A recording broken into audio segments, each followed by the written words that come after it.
तो हम देखते हैं कि जो हमारे लंग्स की सर्जरी होती है, लंग्स की सर्जरी के क्या क्या इंडिकेशन होते हैं, मतलब कि किस कंडीशन में हम लंग्स की सर्जरी करते हैं, कि क्या चेंजेस हो रहे हैं हमारे लंग्स में या फिर थोरेसिक कैविटी में, कि हमको लंग्स को या तो हमको थोरेसिक कैविटी को ओपन करना पड़ रहा है, या फिर लंग्स की सर्जरी करना पड़ रहा है, या फिर डिब्राइटमेंट या फिर लोब का रिसेक्शन करना पड़ रहा है।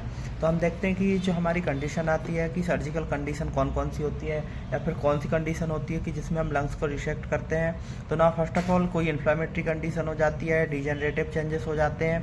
इन्फ्लामेटरी में जैसे कि कोई इन्फ्लामेशन, सीवियर इन्फ्लामेशन हो जाते हैं हमारे लंग्स विद पर्टिकुलर सेगमेंट में, तब हम लंग्स की सर्जरी इंडिकेट करते हैं।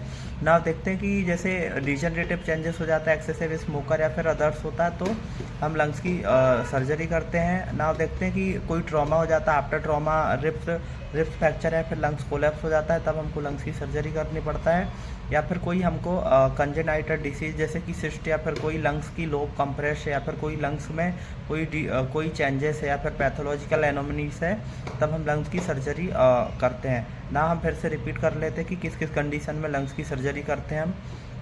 तो फर्स्ट ऑफ ऑल हमको trauma, degenerative changes, congenital disease या फिर इन्फ्लामेटरी कंडीशन हो गया, और कोई मैलिग्नेंसी, कैंसरस कंडीशन होती है, तब भी हम लंग्स को रिसेक्ट कर देते हैं। लंग्स में भी हमारे कैंसर के 2 टाइप होते हैं, एक पेरिफेरल और सेंट्रल लंग कैंसर डेवलप होता है। अब हम देखते हैं कि हम इस कंडीशन में कौन कौन सी सर्जरी यूज़ करते हैं लंग्स में। तो ना फर्स्ट ऑफ ऑल लोबेक्टोमी में पर्टिकुलर जो हमारी लंग्स में लोब होती हैं, राइट लंग और लेफ्ट लंग। तो राइट लंग में हमारी 3 लोब होती है और लेफ्ट लंग में हमारी 2 लोब्स होती है।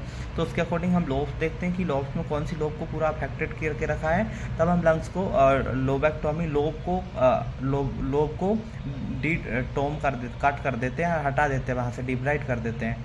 तो ये थी हमारी लोबेक्टोमी। ना सेकंड हम देखते हैं कि सेगमेंटेक्टोमी।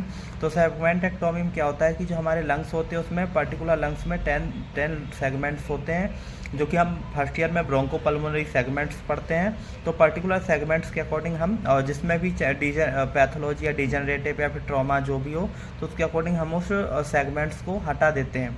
तो सेगमेंटेक्टोमी हो गया। ना हम देखते हैं कि थर्ड उसमें क्या करते हैं कि बेज रिसेक्शन कर देते हैं। Wedge means like a triangular like liver shape. तो बेज में क्या होता है कि ट्राइंगुलर शेप होता है, तो उसमें हम उसमें ट्राइंगुलर शेप के जो पार्ट्स होता है उसको हटा देते हैं, तो उसको बेज रिसेक्शन बोलते हैं।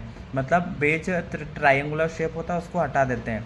यह तो था हमारी सर्जरीज। अब हम देखते हैं कि जब हम सर्जरी करते हैं उसके पहले हमको क्या क्या इन्वेस्टिगेशन करा लेने चाहिए, या फिर क्या क्या इन्वेस्टिगेशन हमारे पास होने चाहिए प्री ऑपरेटिव सर्जरी के पहले हमारे पास कौन कौन से इन्वेस्टिगेशन होना चाहिए for pulmonary surgery.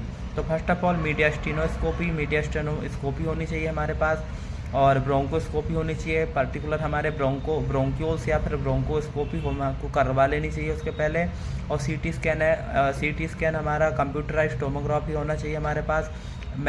MRI magnetic resonance imaging हमको प्रॉपर करवा लेनी चाहिए, क्योंकि हमको फाइनल डायग्नोस हम कर लेते हैं किसके through, by the radiological investigation. ना हम अदर देखते हैं, तो जैसे हमारी पल्मोनरी फंक्शन टेस्ट करवा लेनी चाहिए कि हाँ पल्मोनरी फंक्शन टेस्ट में हम देख लेते हैं कि लंग्स में कितना कौन सी वॉल्यूम कम या ज़्यादा है, ये हो जाता है। और हमारे अदर सीरोलॉजिकल इन्वेस्टिगेशन करानी चाहिए, जैसे कि ब्लड और बायोप्सी अदर। Thank you.